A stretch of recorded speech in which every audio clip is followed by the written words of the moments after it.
आज हम जानेंगे कि हम करी पत्ते को बीजों के ज़रिए किस तरह से अपने घर में उगा सकते हैं, ग्रो कर सकते हैं और वो बहुत ही ज़्यादा आसान तरीके से, इतने फटाफट से हम इसे अपने घर में बहुत ही आसानी से उगा सकते हैं। इसके लिए हमें लेना है करी लीव्स के बीजे यानी कि सीड्स। सीड्स लेते वक्त सिर्फ हमें इस बात का ध्यान रखना है कि हमने जो सीड्स लिए हैं वो हेल्दी हो, बेजान और मुर्दार ना हो। अब हमें क्या करना है कि हमें अच्छे बीज लेने के बाद हम करते हैं मिट्टी का चुनाव। हमने यहाँ बुरबुरी मिट्टी लिया है और आप चाहे तो उसमें फर्टिलाइज़र भी यूज़ कर सकते हैं, जिसे कि हम बेस्ट पॉटिंग सॉइल कहते हैं। इसमें हमने यहाँ कॉम्पोस्ट यूज़ किया है, यानी कि काउडंग कॉम्पोस्ट यानी कि गोबर की खाद।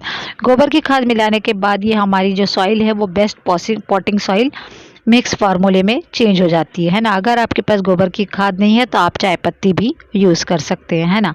अब हमें क्या करना है कि हमारे पास जो मिट्टी है, जो ड्राई मिट्टी है, उसके अंदर एक छोटा सा होल बनाना है और उस होल में हम इस सीड्स को डाल देंगे।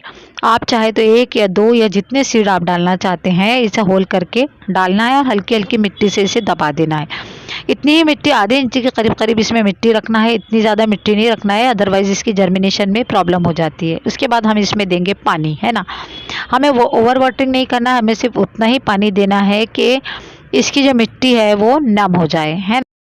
पानी हमें इसे रेगुलर देना है, साथ ही साथ सनलाइट का भी ध्यान रखना है। हमें ऐसी जगह रखना है जहाँ से 4 से 6 घंटे की धूप आराम से मिलती रहे। 10 दिन के बाद हम इसका रिजल्ट देखेंगे कि इसमें जर्मिनेशन हो रही है या नहीं, है ना।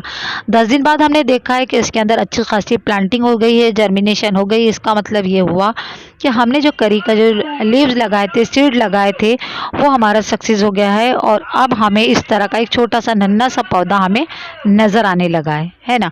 इसका मतलब ये है कि हम यहाँ हमने जो टेक्निक लगाए थे वो बिल्कुल सही जा रही है। उसके बाद हम 25 दिन के बाद देखेंगे तो हमें 6 इंचज़ के करीब करीब इसका पौधा हमें मिल जाता है।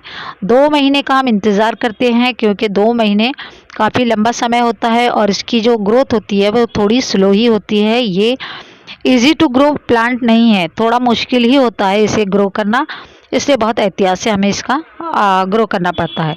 अब हमें इसमें रेगुलर पानी देना है, इतना ही पानी देना है कि हम अल्टरनेट डे पर भी इसे पानी दे सकते हैं।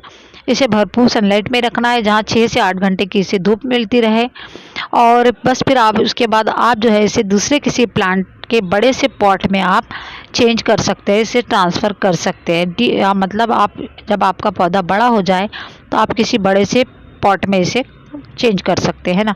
तो बस आप भी अपना इस तरह से करी का जो प्लांट है अपने घर पर बनाइए और अपने अनुभव हमारे साथ शेयर कीजिए, है ना।